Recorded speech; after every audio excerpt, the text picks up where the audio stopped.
quel est l'état de ton âme? Et qu'est-ce que ton âme produit? Alléluia. C'est par là que les maladies et la pauvreté se présentent. Et vous allez parler que dans l'âme, nous allons toucher encore un point. L'âme, c'est vide de nos pensées. Quand tu as certaines pensées, vous voyez, les pensées, c'est par les pensées. Vous allez comprendre quelque chose tout à l'heure. C'est le péché. La parole de Dieu explique que la mort que vous voyez, les gens meurent là, vient d'un seul homme, Adam et Ève, parce qu'ils ont péché contre Dieu. Et la mort s'est invitée dans le monde à cause de quoi? À cause du péché. Et quel type de mort? C'est la mort de l'âme. C'est pourquoi la parole de Dieu dit quoi? Tous ceux qui ont péché et se sont privés de la gloire de Dieu, et se sont privés de la gloire de Dieu. Après, il a dit, c'est l'homme qui pêche, c'est elle qui mourra.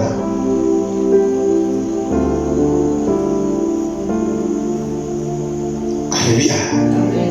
Et c'est dans cet état de la mort spirituelle que les maladies s'installent. Les blocages et deux choses que l'on peut vivre sur la terre.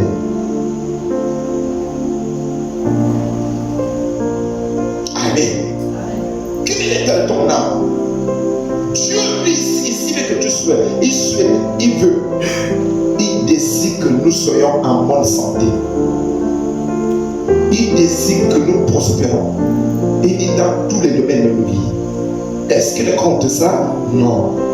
Au contraire, il veut que nos vies, en tant que ses enfants, nous prospérons. Il veut aussi que nous soyons en bonne santé. Et il dit, mais selon l'état de vos âmes, parce que ce n'est pas le physique que je travaille avec.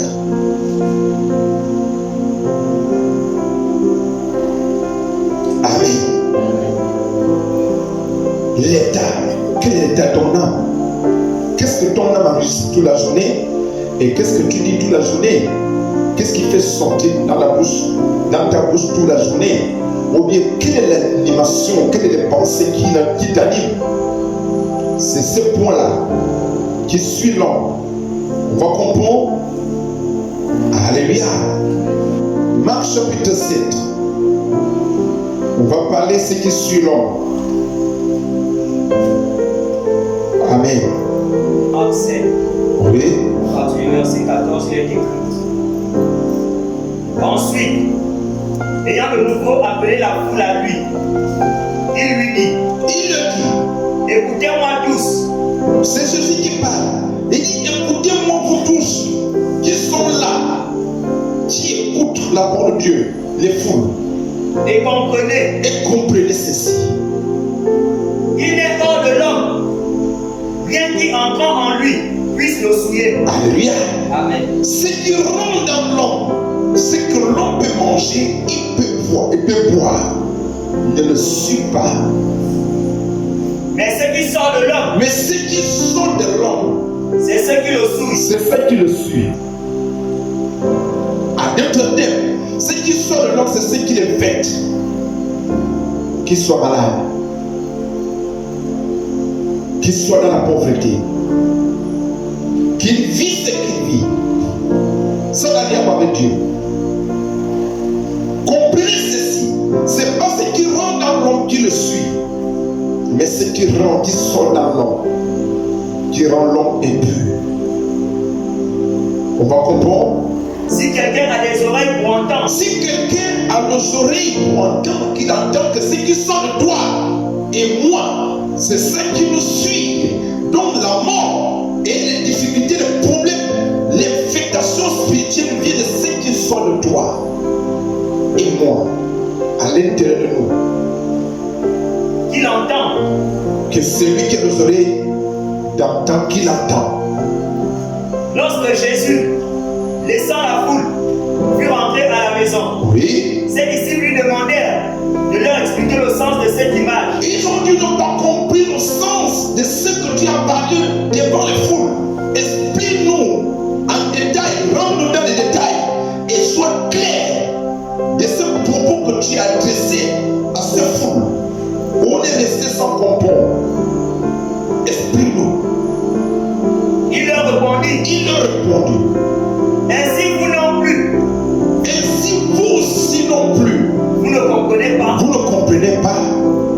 Ne saisissez-vous pas ce que je veux dire? Oui.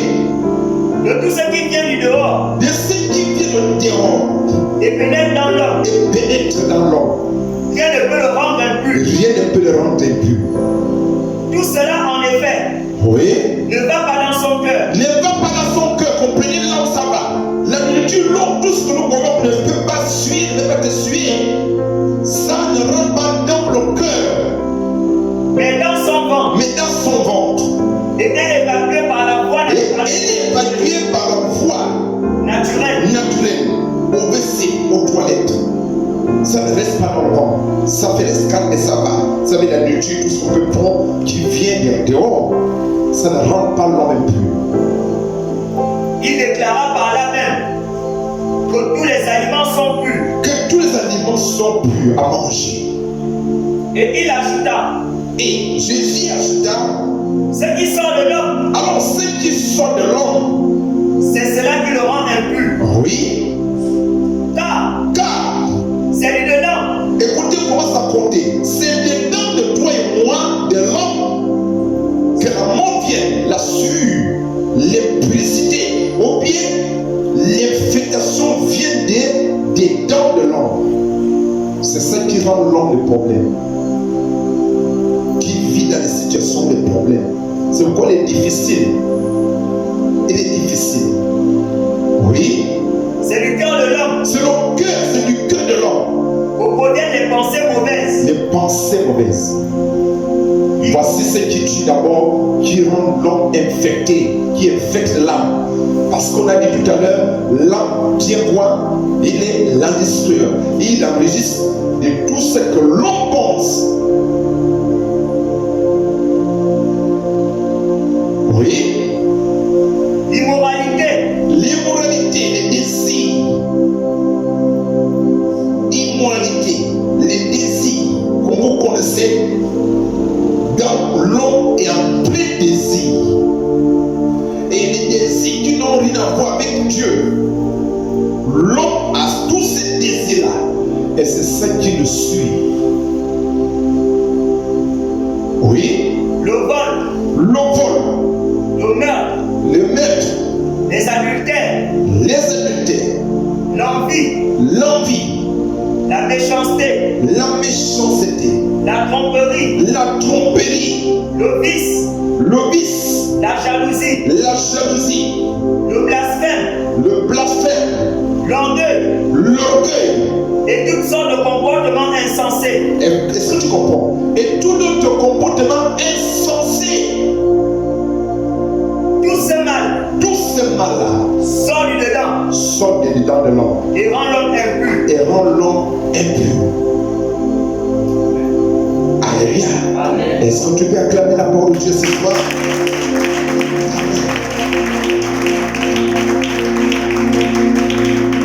Voilà pourquoi on se trouve que malgré les prières, malgré qu'on a l'église, malgré qu'on gêne, malgré qu'on peut faire tout ce qu'on peut faire, tant que ton à l'intérieur est dans cette position-là, il serait difficile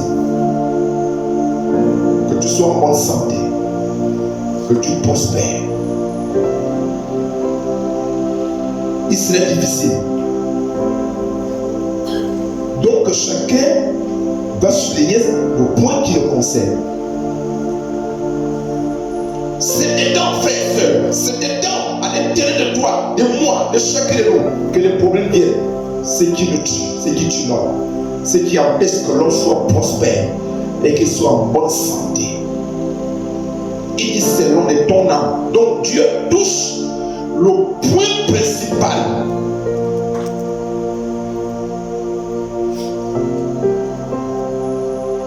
Alléluia. Quel est ton état? Ton état intérieur. Quel est l'état intérieur de toi? Les désirs. On en a beaucoup. Les envies, il y en a beaucoup. Alors, on ne peut pas envier que Seigneur, je veux manifester, je veux que tu manifestes à moi, je veux que tu te glorifies à moi, j'ai envie de te voir opérer à moi, j'ai envie de te voilà. On n'a pas ces désirs, mais l'homme a les désirs de ce qui est propre, c'est propre envie.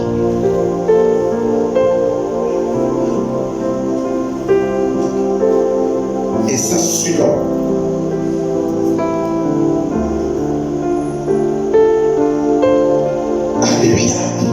Et surtout, nous qui sommes déjà dans la maison de Dieu, qui appartient à Dieu.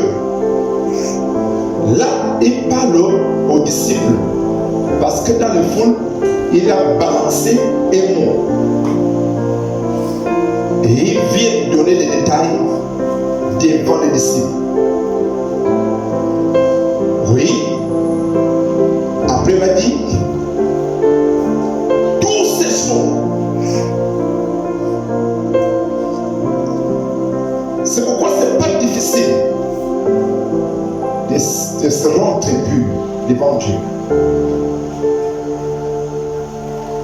Quelles sont les pensées qui t'animent? Est-ce que tu contrôles les pensées? Et quelles sont les paroles qui sortent de ta bouche? Parce que la parole de Dieu dit que la bouche parle, c'est que il dit quoi? L'abondance du cœur que la bouche parle. Il me dit quoi? Les pensées qui animent un homme, c'est celles qui sortent de sa bouche. Donc, l'homme se trouve verti d'abord des pensées, avec qu'il déclare ce qu'il veut dire. Il est déjà impur devant Dieu. Et c'est ça que vous comprenez que quand Jésus va expliquer devant les apôtres, devant les disciples, qu'il faut qu'il meure, et il doit souffrir, et il commence à signaler, et il expliquait.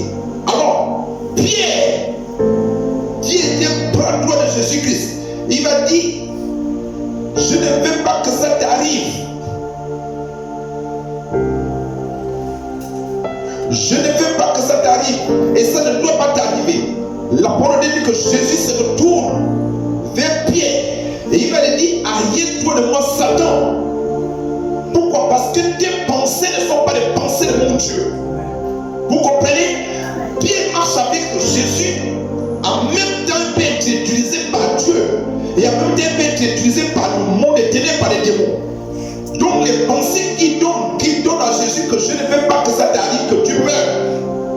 Jésus a analysé ça. Il a compris que c'est Satan qui s'est incarné automatiquement dans les pensées de Pierre. Il dit, arrête-toi de moi, Pierre, Satan. Il ne dit pas que Pierre, il dit, arrête-toi de moi, Satan. Parce que les pensées que tu as qui t'animent là ne sont pas les pensées de Dieu. C'est par là que nous avons des problèmes pour se décoller avec Dieu. Parce que tant que tu ne prends pas la décision pour faire la délivrance intérieure, le nettoyage interne, tu ne vas pas s'en sortir. Ni Dieu lui-même, ni aucun homme de Dieu, ni quoi, ni la prière ne peut pas t'aider à ça. C'est qu'il y a une décision qui doit être prise. Quel est l'état de ton âme? Comment ton âme fonctionne? Qu'est-ce que tu désires? Qu'est-ce que ton âme désire? Quelles sont les ambitions de ton âme? Qu'est-ce qui se passe à l'intérieur de toi? C'est ça qui te tue.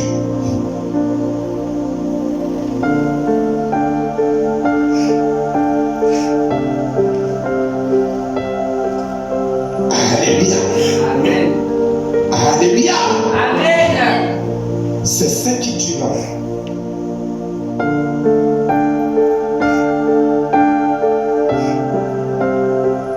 C'est pour ça que la délivrance intérieure est difficile. Les gens attendent que c'est le pasteur qui va prier sur moi. Non. Et le diable aime ça. Quand il te voit que tu lui donnes occasion pour s'infecter dans ton âme, il va avoir ça parce que c'est une porte ouverte. C'est pourquoi on parle souvent la foi. Dieu nous enseigne la foi. Même la foi arrive à se déclarer dans nos bouches. C'est ce que je pense. C'est ça que je vais dire. Mais ceux qui n'ont pas la foi, vous allez le comprendre, ils vont toujours dire des choses négatives. Et quand tu parles de ça, c'est une bonne nouvelle pour le monde des ténèbres. Tu seras infecté. Et tu seras malade. Parce que l'état de ton âme, la position de ton âme ne plaît pas à Dieu. Ne plaît pas à Dieu. La dernière fois, on a écouté aussi que dans Actes chapitre 5, on a écouté, on va le lire rapidement, c'est pas là qu'on s'arrête. Actes chapitre 5. Actes chapitre 5, à partir du premier verset, il est écrit. Mais un homme appelé Ananias, dont la femme se nommait Saphira, Oui. vendit d'accord avec elle un terrain qui leur appartenait.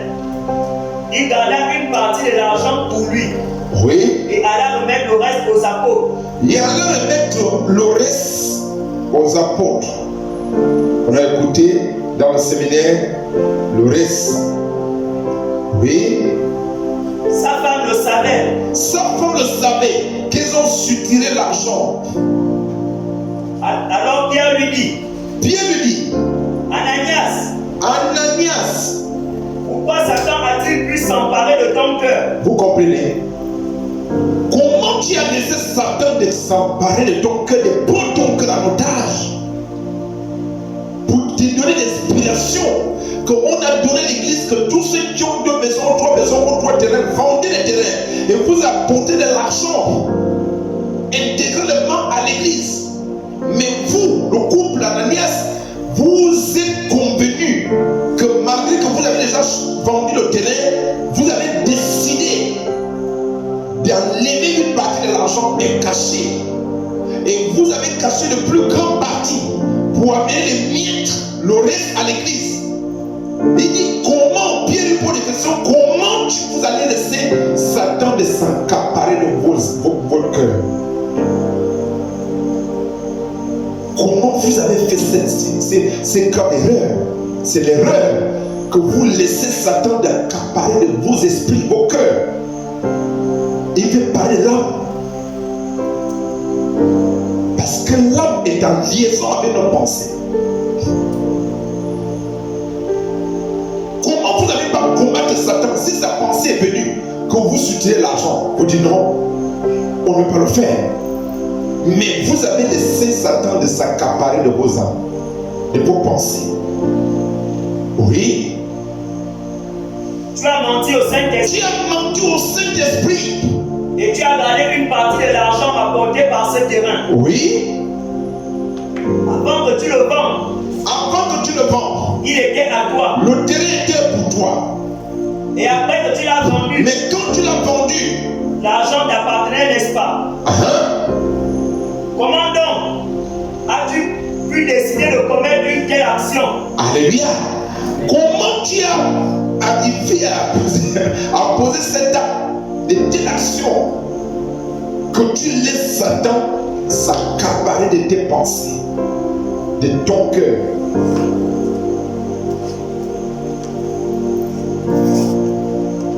Est-ce qu'il y a quelqu'un qui est dans cette condition? Ça, c'est pas dans les pensées. C'est pour cela que la parole de Dieu dit que garde ton cœur plus que toute chose. Parce que c'est dedans qui vient de quoi? La source de vie. Garde ton cœur, ne garde pas ta tête. Plus que toute chose. Garde ton cœur, ça veut dire tes pensées. Garde tes pensées plus que toute chose dans ta vie. Parce que c'est par les pensées, c'est par le cœur qui vient la source de ta vie. La source de ta vie, la source de provenance, la source des relations, la source de la santé, de la guérison, la source des miracles provient de nos cœurs. Si tu veux voir Dieu manifester dans ta vie, veille à tes pensées. Maîtrise tes pensées.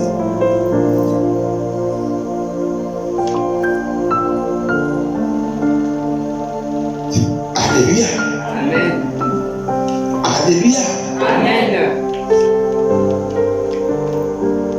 Vous savez, je suis avec vous. Il n'y a pas de chose qui provient de la foi sur un croyant. Parce qu'on pense que quand on fait là, on prie sur les gens, ou bien devant quelqu'un et reçoit la guérison. Ce n'est pas que tu as reçu la guérison aux délivrances qui va empêcher Satan de ne pas se présenter devant toi. Il y a un moment où quand j'ai un travail sur les délivrances où je vais aller travailler quelque part, les mêmes choses que vous subissez, je subis ça même plus.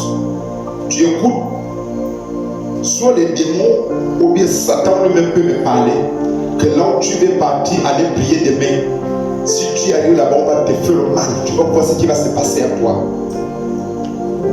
Vous m'effrayez, n'est-ce pas? Et quelle est ma réponse? Ok, comme tu as parlé comme ça, on verra si c'est toi ou le Dieu que je sais qui sera meilleur. C'est la réponse dans mes pensées également. Quand tu as pensé comme ça, tu as lancé ça à moi, et moi je te renvoie les mêmes pensées qu'on verra ça demain au nom de Jésus. Si c'est toi ou celui que je sais qui est supérieur à l'autre, il ferme la bouche. Et je vais arriver également sur le terrain. Et quand j'arrive au terrain, ça déclenche. Et Satan, les démons commencent également à pleurer au nom de Jésus-Christ et sortir. Mais vous avez dit la nuit, vous avez m'intimider la nuit. Vous ne pouvez pas. Un enfant de Dieu n'a pas peur. Et quand tu as peur, tu n'as pas la foi. Est-ce que tu comprends? Parce que l'ennemi vient toujours dans nos pensées. Et quand il balance une pensée, il vient voir ta réaction. Si tu absorbes, tu consumes la pensée, c'est que tu es possédé. Et tu deviens encore le même état que tu étais avant.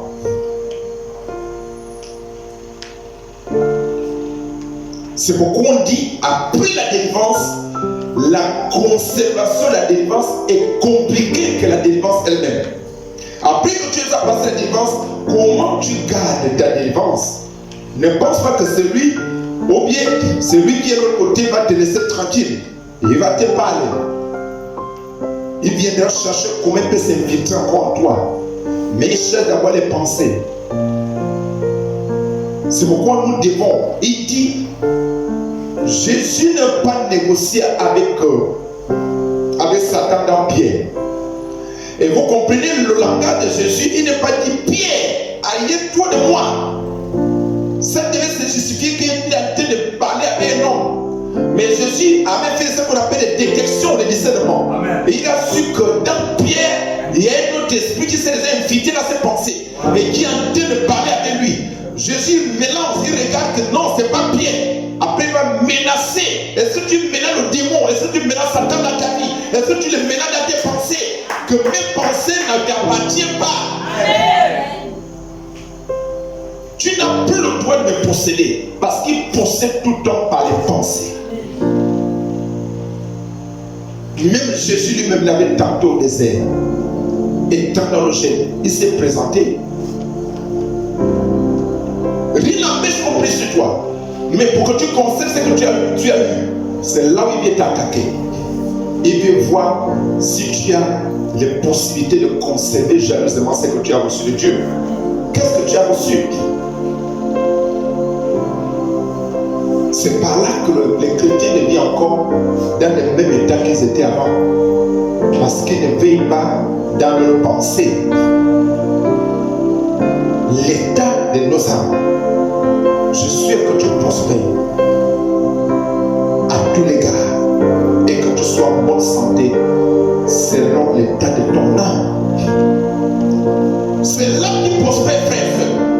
C'est par là que nous rentrons à la gloire, à ce que Dieu veut faire dans nos vies et que nous le vivons. Ça se passe dans ton intérieur. Si tu commences à douter, tu commences à douter, réfléchis. On ne vous dit pas qu'on n'attaque pas un chrétien. Au contraire, c'est le chrétien qui est le cible de Satan, le cible des ennemis. Le cible, c'est le chrétien. Mais si tu ne veilles pas dans ton intérieur, tes place, tu verras qu'il n'y a pas d'évolution parce que toi, tu n'arrives pas à veiller, à contrôler l'émotion de ton âme, les sentiments de ton âme. Il y a un moment que je sens que je vais tomber malade. Comme aujourd'hui, nous travaillons, on était sur le terrain, quand je viens, tout le corps. Quand je quitte au lit, Seigneur, tout le corps fait mal. Est-ce que je peux faire? J'ai vu comment Satan vient me parler. Non. Tu ne sens pas comment l'intégration commence à être mal, mais tu nous envoies une maladie sur le pas du corps. Ah bon? Moi, tu mens. Je renvoie cela sur toi au nom de Jésus. Ce qui voulait être en moi, je le renvoie ça automatiquement sur toi. Et tu es violent ça au nom de Jésus. Tu vas sentir ce calme. Et quand je suis levé là, je viens de prier, je suis là en bonne santé, je suis à même rien. Je suis au terrain toute la journée tranquillement. Mais alors que ceux qui n'ont pas la foi, quand ils sont les impédicés, je sens que je vais être malade, je vais être malade. Tu vas être poussé d'esprit de maladie. Le monde est tellement envoyé.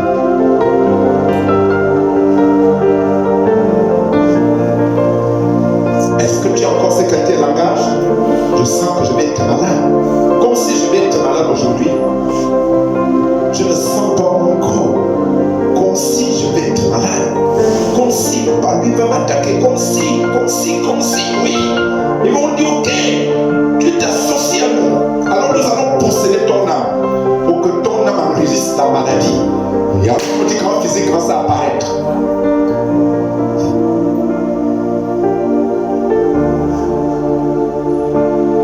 Je sens que ma vie n'avance pas.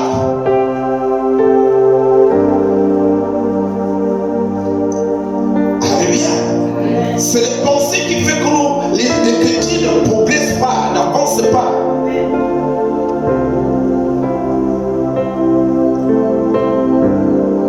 C'est ça qui rend de l'homme impur. Ça m'infecte. Automatiquement, ce qu'il pensait, ça va l'arriver. C'est pourquoi il y a beaucoup de choses qu'on peut parler. Jésus dit, ce que vous craignez là, c'est ça qui vous arrive. Ce que vous craignez là, vous avez peur là, c'est ce qui vous arrivera.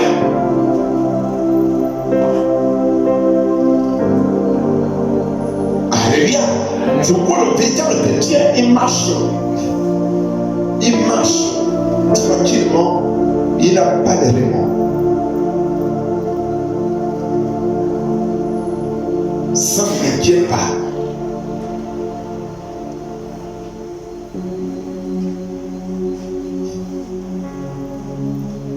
Alléluia. C'est pourquoi on parle, nous avons beaucoup de choses. On n'ayant plus quelque chose. Le retour, on parle de retour envoyé. On parle beaucoup de choses. Je renvoie. Et ensuite, nous avons cette prière. Mais il y a certains chrétiens qui arrivent déjà.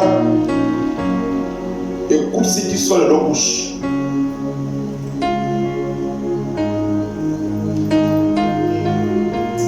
Ah, pasteur, tu as prié sur moi. Et quand tu as prié, ça s'est calmé. Mais quelques temps après, ça s'est revenu. C'est l'état de ton âme. C'est l'état de ton âme. Voilà pourquoi la délivrance d'intérieur est compliquée. On n'obtient pas ça facilement. Est-ce que la parole de Dieu ne dit pas que tout ce que vous demanderez à mon nom, dit Jésus, tout ce que vous demanderez à mon nom, je le ferai? C'est pas écrit? Mais pourquoi tu veux laisser paroles? Si vous demandez quelque chose à mon nom, je le ferai. Il n'est pas dit, je vais voir si je peux le faire. Il dit, je le ferai. Il ne baigne pas.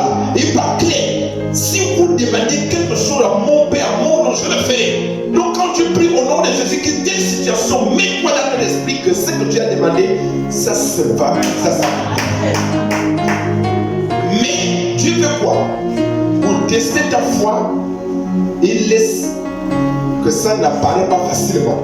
Pour que tu n'as pas la foi. Parce que les gens qui reçoivent facilement, ils n'ont pas la foi. Pour que Dieu prépare la foi dans la vie de chacun de nous, qu'est-ce qu'il fait? C'est que tu as demandé aujourd'hui, tu l'as déjà reçu.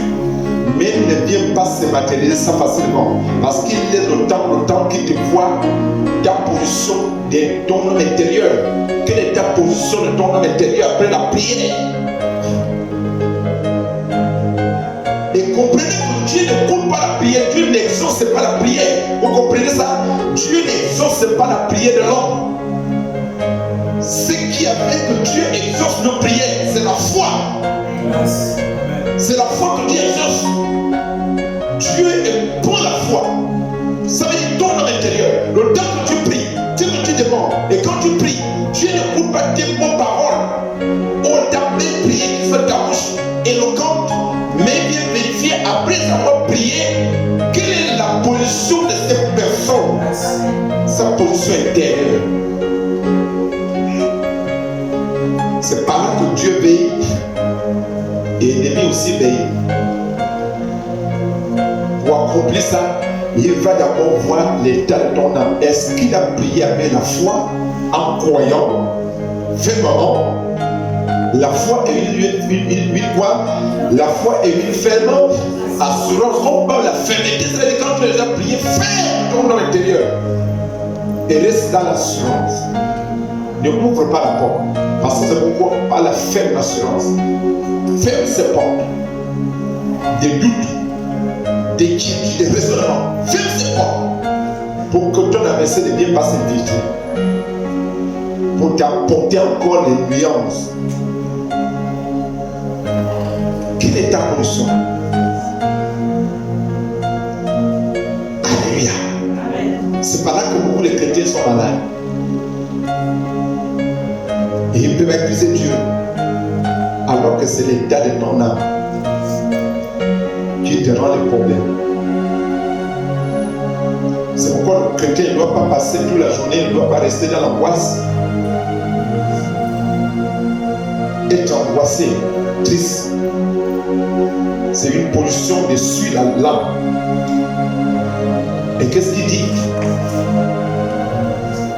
Dans Philippiens chapitre 3, il va dire quelque chose.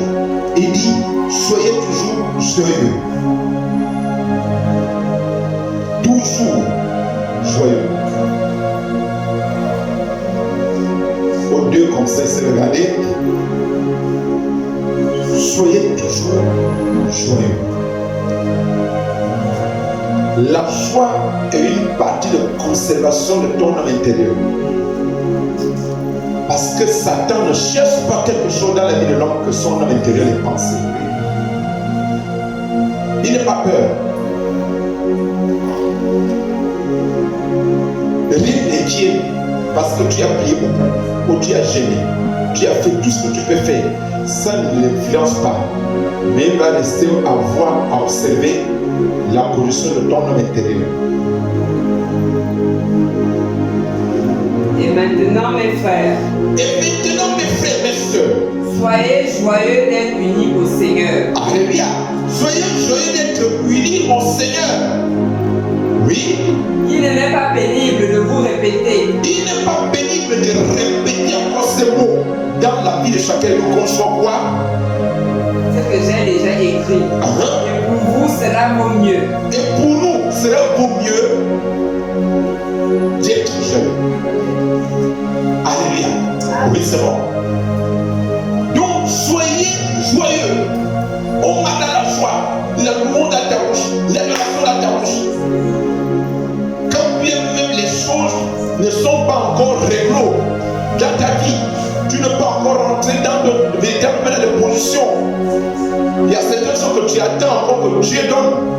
Tu espères encore Dieu de régler certaines choses dans ta vie.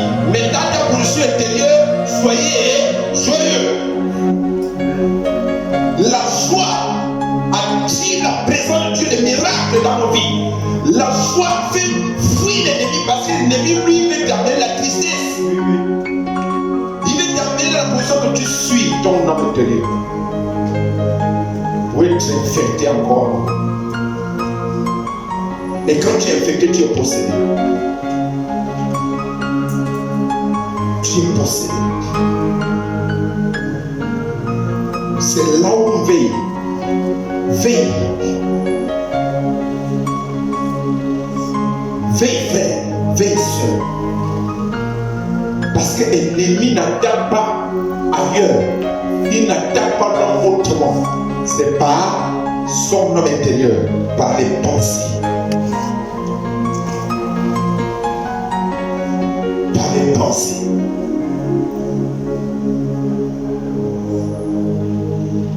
Quelles sont les pensées que tu as eues pendant toute la journée?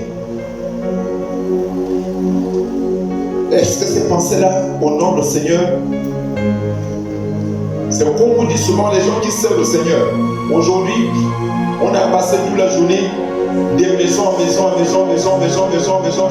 quand on arrive, on prie, après on présente le Seigneur, après on commence à parler au Seigneur, après on arrive dans le voisin, le voisin, pareillement, toute la journée. Est-ce que vous pensez qu'on peut penser mal? Non, on pense que la présence de Dieu est continuellement en nous le temps que nous sommes au service. Mais ceux qui ne sont pas souvent au service de Dieu là, en permanence, et qui s'aiment Dieu par épisode, ils restent toujours infectés. Parce que tu ne veux pas fuir. Les pensées que tu es honoré par le Seigneur. Honorer le Seigneur.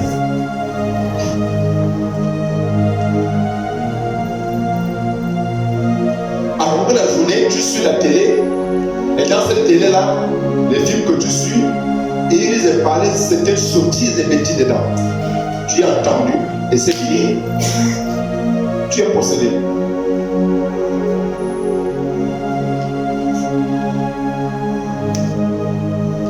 Alléluia. Le sûr que tu prospères et que tu sois dans tout le domaine de ta vie et selon l'état de ton âme et que tu sois en bonne santé. C'est le souhait de Dieu dans la vie de chacun. Dieu ne veut pas qu'on soit malade. Il n'accepte pas aussi que ses enfants soient malades, qu'ils ne prospèrent pas. Non, que ses enfants soient bloqués, que leur vie n'avance pas. Ça veut dire que c'est l'état de ton homme intérieur qui crée toutes ces choses. Et ça te garde sur place. Alléluia.